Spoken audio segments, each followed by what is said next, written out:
Hi, everybody. Good evening. Welcome to the broadcast. Today is Tuesday, October 18th, 2016.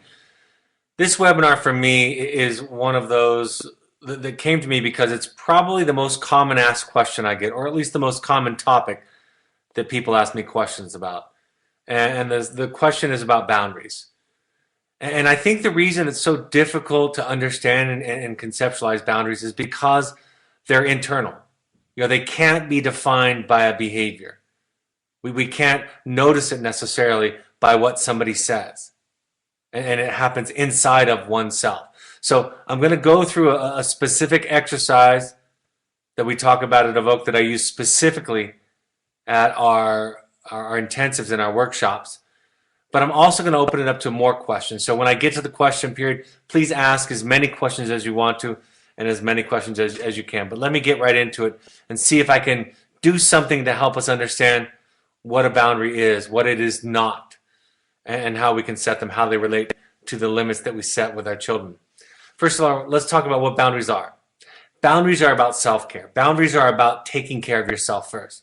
I think a lot of people, when they hear the term boundaries, they think about that it's something you do to somebody else. Or even more generally, something you do to try to influence or change somebody else. The pure idea of a boundary, it's what I need in my life to feel okay. What I need to feel comfortable and have a sense of well-being. That's a boundary, something that I set. It's clear communication about what you will allow in your life, in your home, or in a relationship. It doesn't end with a clear piece of communication, but it starts with clear communication.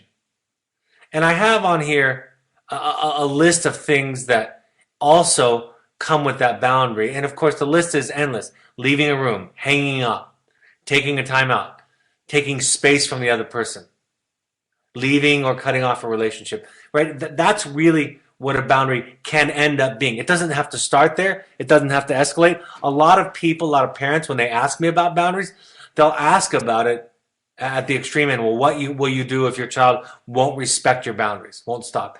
And the answer in the end is if they're a young adult, they don't get to live with you. And if they're an adolescent, then often out-of-home placement can be that ending boundary. But remember, with everything, you can only do what you can do. And ultimately, a lot of times it requires you to do the moving, right? You to be removing yourself from the discussion, from the dialogue, from the room. And we don't want to do that. We want the other person to leave. And that's where I think a lot of us get hung up. It is the hope, the demand that we make will cause the other person to change the behavior or leave the discussion. A boundary is about expressing your truth by requests, but it doesn't stop there. Requesting is part of it. Requiring it is the essence of the boundary. So a lot of people will describe to me what they will and won't allow in their relationship. He can't treat me this way. She can't treat me this way. They can't talk to me this way. And my response often is, well, yeah, they can. They are doing it. And so a lot of us stop short of setting boundaries because we keep hoping. We spend so much of our lives, so much of our relationships trying to get the other person to change. And probably in the most general sense, that's the initial question that people are asking me as a parent coach or as a therapist in relationships, not consciously, but essentially, please tell me what to do to get the other person in my life to change their behavior. And that's not what a boundary is. It goes back to that idea that people talk about when they say, I attract crazy people in my relationships, in my lives, thinking about it in terms of couples. And my response is, it doesn't matter really who you attract, it's who you allow to stay. The allowing them to stay, that's the part. We all have different kinds of people bump into us in our life, but the people that we allow us to stay. And in the case of our children, when we allow for the kind of behavior that they exhibit sometimes we're actually reinforcing it. So a boundary is essentially the thing that we need to do to feel okay in a relationship or in a situation. That's something that I've talked about the last couple of months for parents. Changing language from you need to do this to this is what I need in order to feel okay in this arrangement, in this situation, in this relationship. And I'll talk about it as I go on tonight, but that doesn't come along with a lot of justifications or explanations or trying to get them to agree with you. You do get to decide what is negotiable, because some things might be preferences, but not deal breakers. They don't necessarily take away a core part of yourself or a part of the equation you need to feel okay. So you can be very conscious and intentional about what is negotiable. And in coupleships and in parenting, there are going to be several things that are negotiable, but being clear and articulating it clearly are important parts of it. What a boundary is not. A boundary is not for changing others. That's the simplest thing that I can say that comes to me where people mistake what a boundary is. Right? They think that it's about getting the other person to change. It's not a threat. Now, it's okay to say, this is what I want, and if I don't get it, this is what I'm going to do. But it doesn't have that tone, that energy about trying to intimidate or scare. I know for myself as a parent, I have resorted in my life to threatening my children with consequences, knowing that I wasn't quite prepared to carry them out. And my idea was, and often it only came to me after the fact, after they violated the thing that I was asking them to do, that I became aware that I was just hoping the threat was so intimidating that they wouldn't do it. Then I wouldn't have to set a boundary. Like I said, it's not the statement, she can't treat me like this, you can't treat me like this. It's not okay. That has very little to do, when it stands on its own, has very little to do with the boundary. It's not pleading, requesting, demanding, begging, arguing, debating, lecturing, teaching, whining, or complaining. It's none of those things. And I think a lot of us, when we consider the expressing ourselves in those ways, or we actually do express ourselves in those ways, we think we're asserting a boundary, and we're not. Again, all of those things are substitutes for boundaries. A boundary is a boundary is a boundary. And those things are substitutes. They're our attempt to try to get somebody else to change so that we don't have to do the hardest, most difficult, and scariest thing, which is set a boundary, and risk being judged or rejected or yelled at or punished or whatever it is. There are some things that are not going to be negotiable, just as there are some things that are going to be negotiable, and you get to decide what that is. A boundary is not sharing your feelings. For parents, this is also an incredibly common mistake. They think that the I feel statement is a boundary. The I feel statement is just a statement of awareness, a statement about where I'm coming from, getting clear with myself, allowing the other person the opportunity to hear where I'm coming from. But in and of itself, it is not a boundary. And substituting an I feel statement for a boundary is to subtly try to emotionally coerce the person, making them responsible for your feelings. Getting them to think that if you're upset, if you're sad, if you're scared, then it's their job to change their behavior, so you're not those things. So an I feel statement, a feeling statement is not. And making demands is not. I'll talk about it a little bit later on the broadcast, but making demands is not necessarily a boundary. Setting clearly your intention, clearly your hope, and the contingency if you don't get what you want, and following through, that's what a boundary looks like. But making a demand is just another way of becoming so emphatic, so almost emotionally controlling, that we hope the other person will comply. So again, we don't have to set a boundary. I'm going to use this exercise. Often we take 3 ropes and we lay them on the ground. And we call it the 3 circles exercise. And in the first circle, you'll see that I've written here on the slide, to know your truth. And I'll talk about what that means. That's your first job in your circle, to know your truth. And in your second responsibility is to keep people out of your circle. In the relationship circle, your responsibility is to express your truth. And I'll talk about what that means. And that does include making requests, sharing feelings, offering support. And in the other circle, they have the same responsibility that we have. That's the third circle, to know their truth and to keep people out of their circle. And you both have a mutual obligation to stay out of the other person's circle. I don't write that down in this exercise because I don't want all of us to become reliant on the idea that the other person ought not to be in our circle, right? But it is important to say, that it's important that we not enter somebody else's circle. So let's talk about the first circle, your circle. Knowing your truth. Your truth is your thoughts, your feelings, your beliefs, your needs, your wants, your preferences, your hopes. These are your ideas about life, about the world, about your life. It's knowing who you are.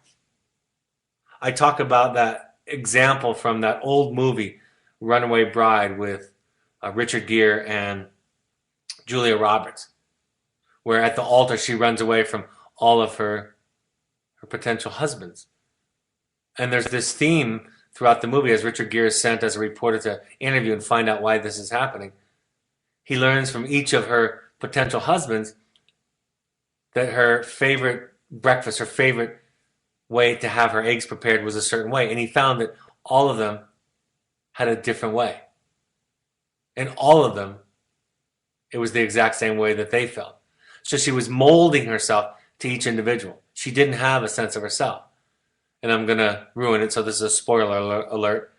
But at the end of the movie, to make the point, to illustrate it, to bring it back full circle, Richard Gere prepared all the different various egg preparations that he could think of. And he gave it to her, and he said, which do you like? And it became this metaphor of finding out who you are, learning to be that person in a relationship, and dealing with the consequences of being that person, which means other people might not like it. They might not agree with you. They might find it so unpalpable that they leave you. But of course, the reward of being yourself, of living your truth, is a sense of liberation, a sense of wholeness, a sense of well-being, a sense of joy, and the potential for connection and intimacy in any relationship. So our job becomes to figure out who we are, and this is a lifelong project. This is one that, for many of us, the struggles that our children are experiencing that bring us to this program, to these broadcasts, ask us to do better with, to do better at, to develop an idea of who we are. And I say it's a lifelong project because for many of us, maybe all of us, we'll never fully know every part of ourselves, but we work on it. And it's not so important that we ever arrive, but that we always are focusing on our project, on ourselves. Understanding yourself is the key to relationships with others. First we have to know ourselves. That's the necessary and essential first ingredient in an intimate relationship. It is only to the extent that you know yourself that you are capable of intimacy. And intimacy isn't this warm, fuzzy, soft thing. Intimacy is scary, uncomfortable, requires sacrifice and transformation and the capacity to listen and hear. It asks us to dismiss judgment. It asks so many things of us. And I think a lot of us think about intimacy as a warm and fuzzy Valentine's Day kind of feeling, and it's not. It's the presence of two individuals who can see each other, stay connected, who can support each other, and the relationship doesn't ask either of the persons, to sacrifice a core piece of themselves to stay in the relationship. That's what intimacy is. The lack of clarity that we often experience in defining who we are and knowing our truth is what creates overlap. This is the thing that makes it unclear. This is why we have so many questions in our therapy. It's why I go to therapy. It's why I work with parents to find themselves first. And when they find themselves, they're well positioned then to see their child. Because if you don't know where that line is about who you are and where you stop and where to start, you don't know when you're relating to somebody else if it's a projection, if you're trying to heal an old wound of yours, if you're trying to control something that because you're dealing with anxiety, if you're parenting for a need of yours instead of a need of theirs, you don't know what you're seeing because the line is not clearly drawn. It's all over the place or has holes in it. So it becomes our job to draw that circle around ourselves and to make that our project. And even in small doses, in small increments, in small cycles, the better that we can answer this question, the more we can proceed to answer the questions about what do we do in a relationship. In the relationship circle, we are asked to express our truth. And expressing your truth looks like requests, like I said, not demands. It's expressing what I need in this relationship to feel okay. It's stating and knowing my intent, right? Being clear that when I ask a question, it's a question. When I make a statement, it's a statement. That when I'm talking, I'm not trying to convince you of something. It's meaning what you say and saying what you mean. It's being courageous and assertive and not passive. Like I said, it's taking risks. The risks to be honest, to be authentic in a relationship is one of the most frightening risks for most of us, even with our children.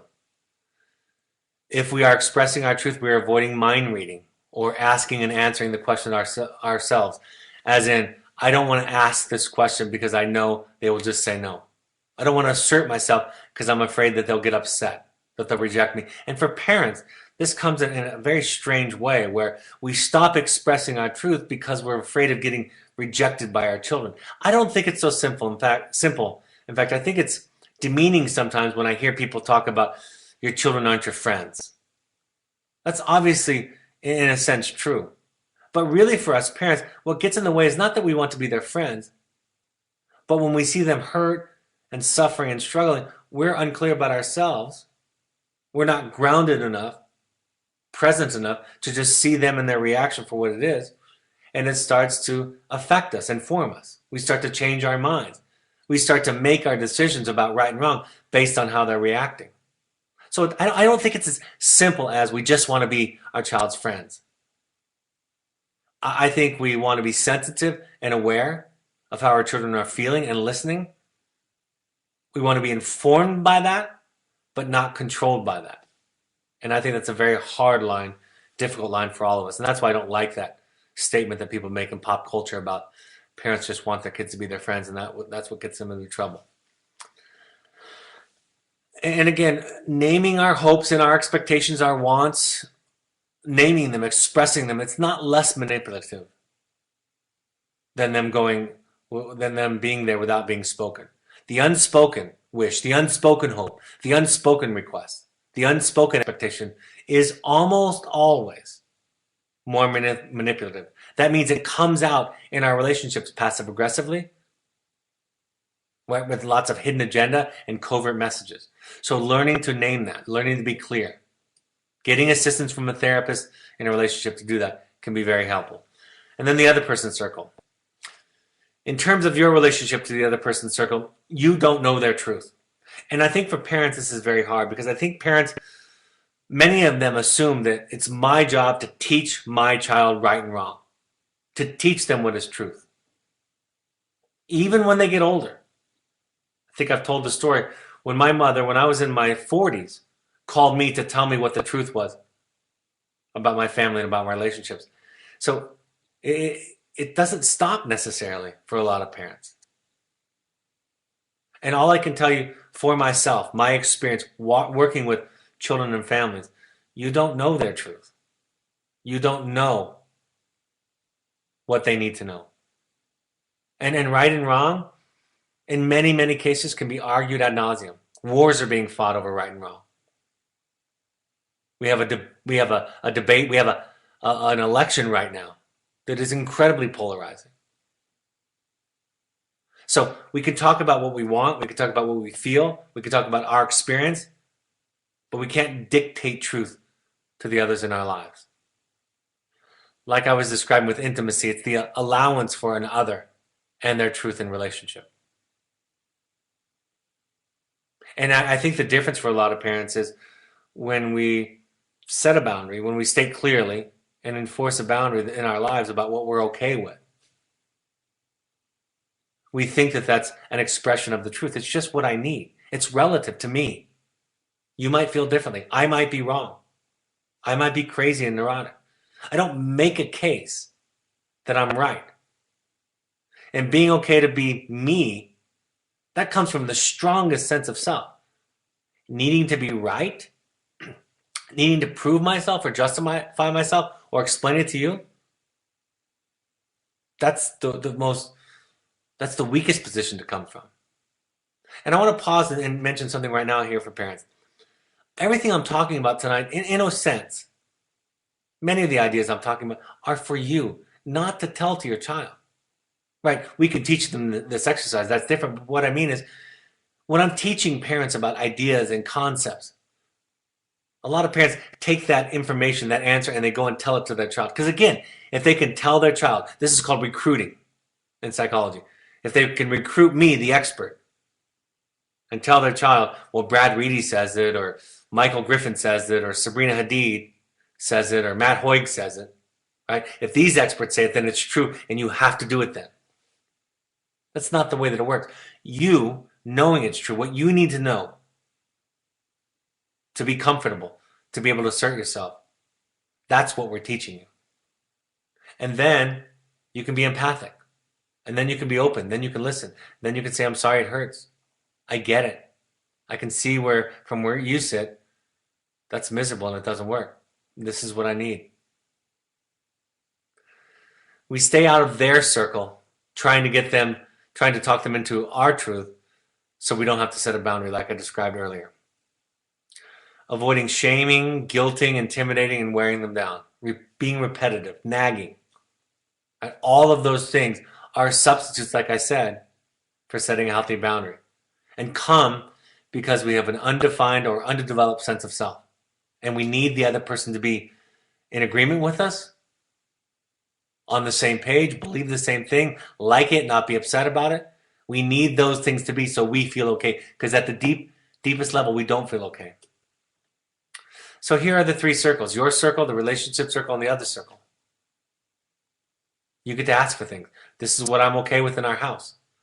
This is what I'm okay with supporting after Evoke if it's a young adult. This is what I'm not okay with. This is what I want. Here's what I'm willing to do. And again, being clear about that, expressing that, asking questions. Will you do this? Can you do this? Making requests. Those are all okay. And I'm going to give some examples of where we err, how we make mistakes. So sometimes we forget that the first ingredient, first of all, in intimacy is knowing yourself, right? That's why in developmental psychology, we talk about identity development before the development of intimacy and intimacy skills. That's why people that get into recovery for alcohol and drugs are encouraged to stay out of the relationship part of their work, the relationships in their life, until after a year of sobriety and recovery. That's why we have single gender groups for our adolescent program. That's why many of the schools are single gender. Not that there's not homosexual feelings in situations, but that's less common than heterosexual relationships. So we're saying, let's figure out who you are. Let's build that foundation. And when you get that started, when you get that, a lot further along, you're going to be able to make a plan with somebody else and figure it out. But if you enter into a relationship because you're getting out of a painful one, that is your parents, and you enter it before a sufficient foundation is built, you're going to lose yourself. You're going to look for a projection that feels wonderful for you, right? You're going to look for somebody who just loves you. And you're going to be tempted to please them. And you're going to be trying to heal the relationship with your parents because you didn't get that unconditional love from them, that unconditional acceptance. And you're going to call that intimacy. And it's just enmeshment. It's not real. So it's never perfect, but we ask, we invite, we suggest to develop a sense of self before going into the relationship circle. Sometimes in relationships, this ideal relationship is that we have 1 foot in our circle and 1 foot in the relationship circle, and we're exchanging requests, answers, feelings, thoughts, expressing and accepting boundaries, negotiating. Right? That's what it looks like when we're in a healthy relationship. We tell our truth and we allow for others' truths to be. Right? A healthy family, a healthy relationship does not require the sacrifice of self in order to be a part of the system. telling them how it is. This is when we take over the relationship, the other circle, right? All those examples. I'm going to convince you. My young adult daughter explained it in a fantastic example this weekend at our intensive when she said with her mother, with this specific argument they've had over the years, she made the mistake of trying to get her mother to change. Right? Her mother was trying to get her to change initially. And then my daughter made the mistake of getting in her mother's circle and trying to get her mother. And so, in fact, the mother and the daughter had exchanged circles. They were both in each other's circle. But you can see how crowded it is when both people try to stand in one circle. Sometimes we do the relationship by ourselves. I'm not going to ask you because you feel guilty. I'm not going to tell you how I feel because you're going to be hurt by it, because you're going to reject me. That's when we do the relationship all by ourselves. We occupy that center circle, that relationship circle all by ourselves, and we don't leave room for the other. And then we allow people in our space. I think we do this with our children because we parents come into parenting with a less than fully developed, less than ideal sense of self. We ask our children to complete us. We measure our child's wellness by whether or not they're upset with us, or we measure our rightness by whether or not they're upset with us. Right? We let it. It's important to listen, to have it inform us, but not to drive us, not to control us. That means that the child is taking care of you. So if we invite others in our lives into our circle, we abdicate our responsibility. That second responsibility, which is to keep people out of your circle, and we lose ourselves. A lot of parents will ask about limits. Are limits the same as boundaries? Boundaries inform our limits, right? They're kind of the ingredients, if you will. And limits is the fully baked product. Limits are a statement aligned with which we feel comfortable and how we're going to respond. And it's important that we expect homeostasis and change back messages, right? People, our children, aren't going to applaud. Our partners, our spouses, our friends. When we start to change, people aren't necessarily going to be drawn to you. In fact, the theory would suggest that the people that are in your life are absolutely not going to be drawn to you, or very few of them will be. Some of them will be able to adjust because they themselves are capable of transformation and growth. But many people will just fall away. In the case of our children and our close family members, most often is enough love, enough commitment that people will go along with us for the ride. But if we keep sacrificing core pieces of ourselves, or keep asking other people to sacrifice core pieces of themselves to maintain relationships, none of us grow. Change back messages is that message that people give us, they send us after we set a healthy boundary to try to encourage us to go back to the old way. Watch for an extinction burst. That's an increase in the behaviors that we were uncomfortable with, that we were setting boundaries around, right? They often will increase. We have to let go of the outcome in order to set boundaries and limits, right? When I set a limit with my child, it's a win-win because if they follow the expectation, if they respond to the line that I've drawn about going to bed on time or getting a certain grade or not using substances in the house, whatever it is, if they respond, then it's a win. If they don't, then my boundary, my limit that I've set up takes care of me also. Takes care of my house, my space. And so while I can't go into every specific limit that you can possibly set with a child, that's a dialogue with a therapist. That's a dialogue with a coach. That's for you to discover, where are my boundaries? What do I need? What am I trying to control? Who am I trying to control? Am I trying to impose my truth on somebody or just expressing my truth in my life? Am I seeing clearly the other? Am I seeing clearly my intention? Right? We start to answer all of those questions. That's what we bring to our therapist. That's what we bring to our parent coaches. And then we come away with a greater sense of clarity. Boundaries and limits are about managing your home, your space, your agreements with others. I want to talk about love versus an agreement. I think a lot of us codependents fall into the trap of these kind of silent expectations, these strings attached kind of things. And they come out like this: I wouldn't do this to you. Right? You know I'm working hard. Why don't you just ask me if you can help? Right? You should know what I think and feel. without me having to ask for help, right? You owe me. You're obligated to love me because I've loved you. You owe me gratitude, appreciation, long-term life commitment. That's not love. Love is something you give. Agreements are okay too. We have both in our lives, but don't confuse the two. And many children complain that love comes in their family with strings attached. That's not love. If somebody asks me for money on the street, right? Somebody's panhandling, and I give them $5, and it's love. I don't follow them around. I don't have an opinion about where they spend it. I give it, and then I let go. Now, I'm also allowed to make an agreement.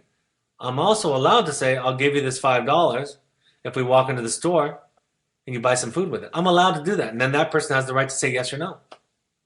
But let's be clear in our relationships, because in families, we often confuse the two. And us codependents impose guilt and shame and judgment and emotional coercion to try to get the other person to reciprocate. And that wasn't part of the original deal.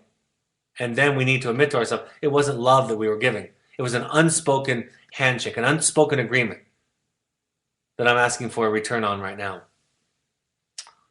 Requests and feeling statements, like I said, are not boundaries. Requests are the start of it. Feeling statements can be a part of the discussion, but they, in and of themselves, are not boundaries. What not to do. Don't try to talk someone into your way of thinking, into your truth. Don't try to be right. Don't justify your boundaries. A lot of parents do this all the time. Most parents do this. They go to their child and they start to explain why they're deciding. This is why we're going to send you aftercare. This is why we sent you to Evoke. This is why you can't come on Friday night. This is what, you've been irresponsible in the past. You didn't do it last time, right? It's more than just an explanation. We're saying it so they're going to agree with our reasoning, so they're not mad, so we're not going to be punished. Don't do those things. If you do those things for those reasons, you're again in their circle. We ask others to like our boundaries.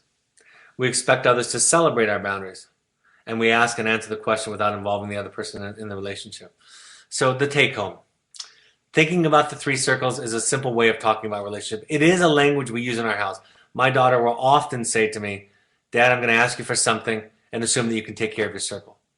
And that kind of sets me up to steady myself and to say, okay, this is going to be something that I might find difficult. And we know each other well enough. And sometimes we'll say, you're in my circle.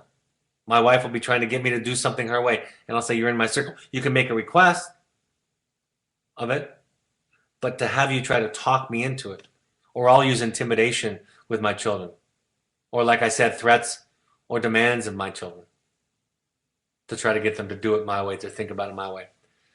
Being present, being ourselves takes courage. And letting go of what other people think and feel takes courage.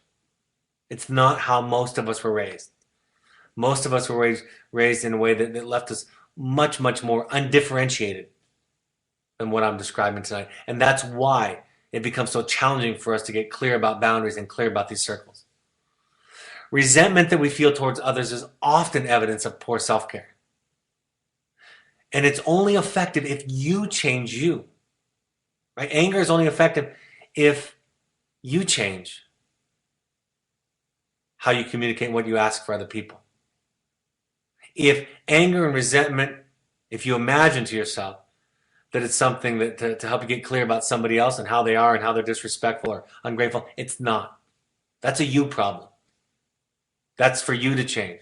That's for you to set up situations and agreements and relationships so that you're taken care of. Asking others to take care of you, that's in their circle. That's inviting them into your circle. It's our job to take care of ourselves. And the irony and the humor of it is, with our children, is they're not very good at taking care of us. And it's not their responsibility. And yet we continue to ask them to do it in these subtle ways that I've described tonight. So that's essentially the idea, the concepts of boundaries. I'm happy to take any questions if any have come up. Michael.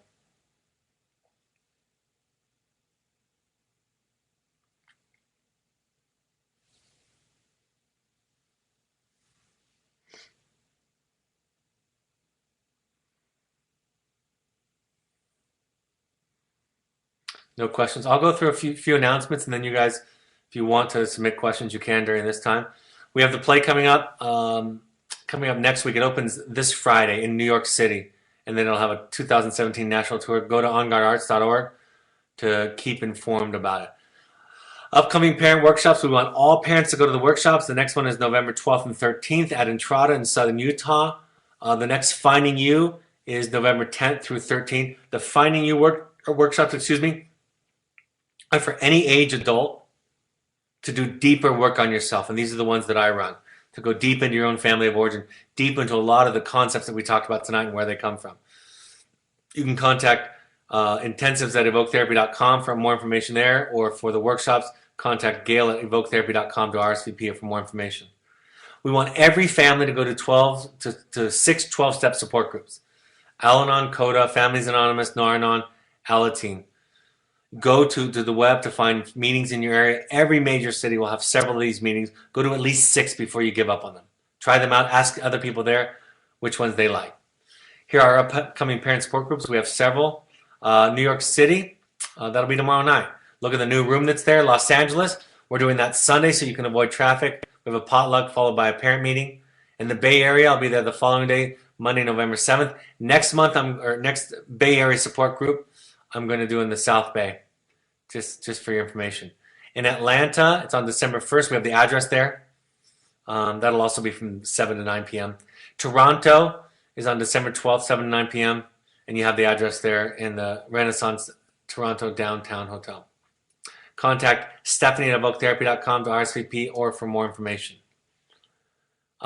Like some of you know, you can go to the podcast app on your Apple phone, Apple software, or you can go to SoundCloud and you can look up Evoke Therapy programs and all of these webinars, and we'll be continuing to record a few each week to put on there. So all of these will be available by podcast, so you can listen to them on your mobile devices, wherever you are in the car, wherever. You can follow us on Twitter and Instagram or Facebook. The Second Nature Alumni Foundation page on Facebook, you can follow there. You can also go to our blog. Pursuits Trips, that's our high adventure program for adults and families. Therapy Light, adventure, and the gifts that come from that. My book, The Journey of the Heroic Parent, is available on paperback on Amazon.com. Also, you can buy an audio version from Audible or CD there. You can go to the Parent Alumni Foundation book page and you can find books on recommended books from all of our therapists on many topics, and a percentage of the proceeds through the Amazon Smiles program goes to help families who can't afford treatment. All right, Michael, are there any questions that have come in before we close?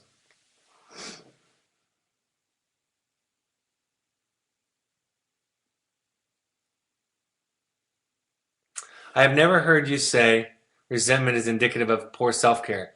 Would you expand on this more, please? Can you also speak about teens who are boundary busters? The boundary busters part is probably a you problem too, I'm thinking. Boundary busters are just who they are.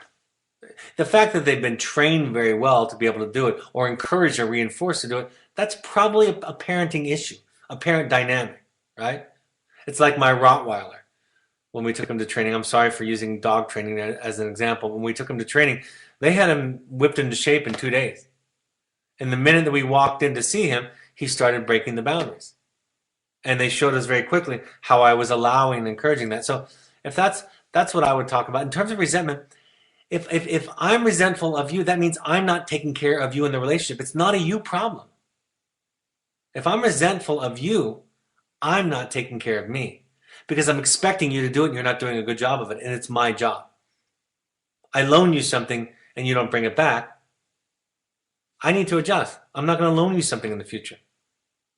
But what does Brad normally do? I loan you something, you don't bring it back, I feel resentful, I finally get it back, and then you ask me again to borrow something, and I say yes. That's what I typically do. That's what we typically do. And we end up in these patterns of resentment about people not treating us the way we ought to be treated. The fact of the matter is we're not requiring it. We have a hard time saying no or setting boundaries, and then we get resentful for others for not taking care of us. That's what I mean by that.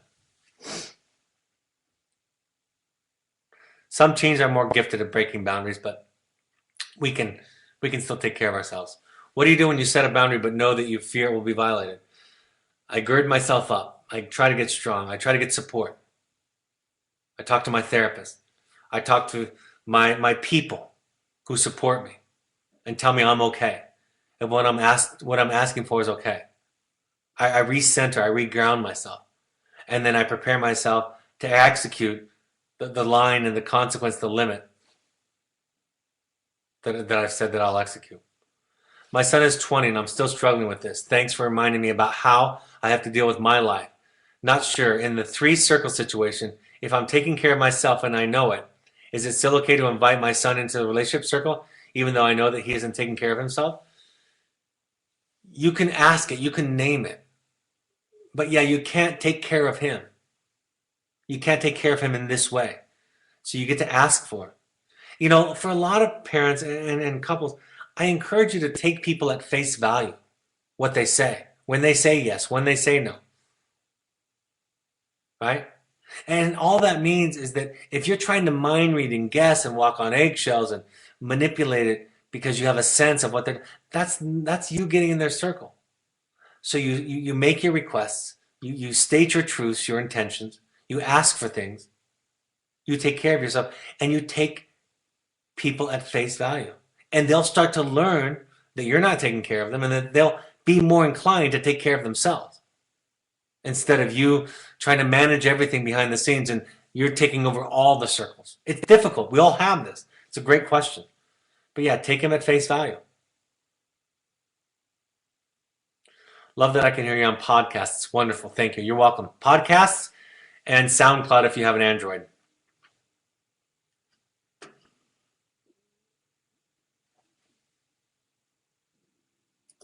All right, folks. Thanks for joining us. The next webinar will actually be Thursday night. I'm going to do Viktor Frankl, Locus of Control, and Viktor Frankl, based on the book by Viktor Frankl, Man's Search for Meaning. So that'll be Thursday, October 20th, 7 p.m. Mountain Time. Look forward to talking to you then. Hope these are helpful points of contact. Have a great evening. Take care. Bye-bye.